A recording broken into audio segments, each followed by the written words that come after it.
Hello and welcome to another Sinister Sunday. Today we're going to go to Canada where it's nice and cold to see the Blue Ghost Tunnel. Let's see why this place is so sinister. No, the tunnel isn't blue. The phantom that supposedly lives there is, and we only know about it thanks to a mistake. A paranormal investigator was trying to find the screaming tunnel but got lost. He found himself at the much longer Meriton Tunnel. It's a rail tunnel in the nearby city of Thorold in Canada. There he claimed he saw a strange blue mist. The tunnel's reputation soon surpassed the Screaming Tunnel. The TV show Creepy Canada did a feature on it, prompting thousands of visitors a year. It's a popular choice in the lists of Canada's most haunted places, and some have called it the most haunted of all. The spirits and ghosts here are said to belong to the two rail engineers that died when the steam locomotives they were operating collided in 1903. One of the engineers became mangled in the boiler and died at the scene. When rescuers tried to pull him free, his legs detached from his body.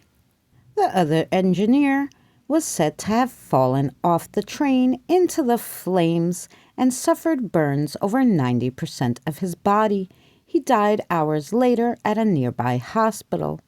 As an added bonus to the hauntitude, when the canal that runs above the tunnel was built, it flooded a nearby cemetery. The tunnel became so popular that authorities were forced to brick it up, and the tunnel may be structurally unsafe.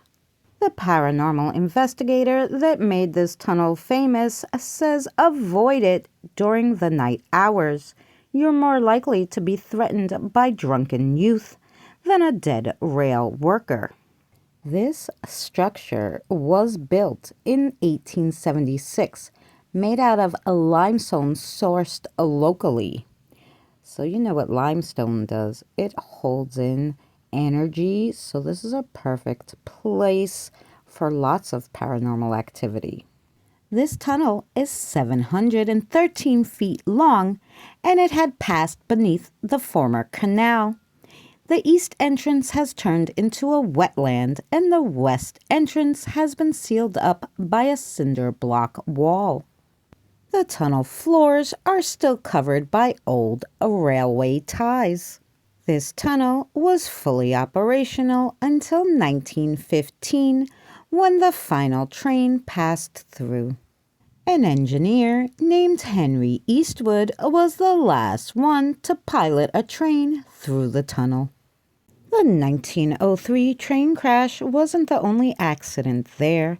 The Lock 6 disaster, which happened on August 6, 1928, where 8 men had been killed and 2 others near death from their injuries sustained.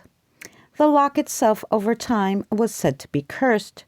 For 2 years later, from the day of the last disaster, August 6th, another fatal accident occurred, killing 8 men.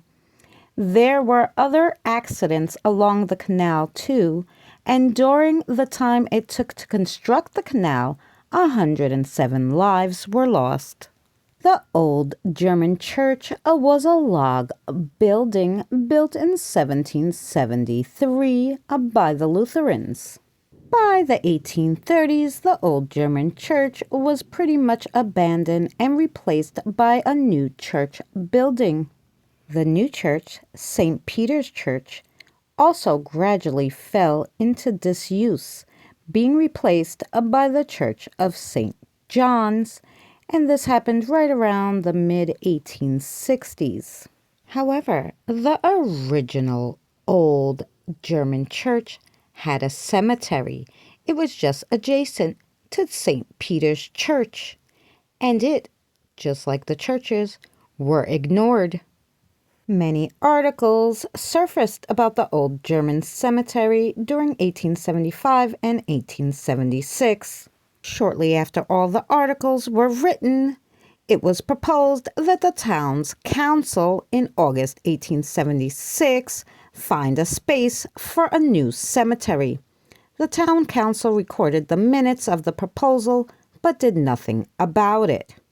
A decade later, Old St. Peter's Cemetery still remained populated with the graves of the oldest, most distinguished citizens of the town. By the early 20th century, the cemetery's condition had gotten so bad that in an article from the Thorold Post, July 3rd, 1908, you would think that the reporter was describing an archaeologist's trek through the Mexican jungle rather than a simple walk through an old cemetery. The final blow came to the old cemetery in the early 1920s when it was decided upon to build a new canal that would be later called the Fourth Welland Canal. This would require that the area occupied by the old cemetery and once the site of the St. Peter's Church be covered by the canal. The call went out for any persons having relatives in the old cemetery to arrange to have their remains moved to the new Lakeview Cemetery. Those that made claims to have their loved ones moved got underway by July 1923. This would make the cemetery 150 years old by this date.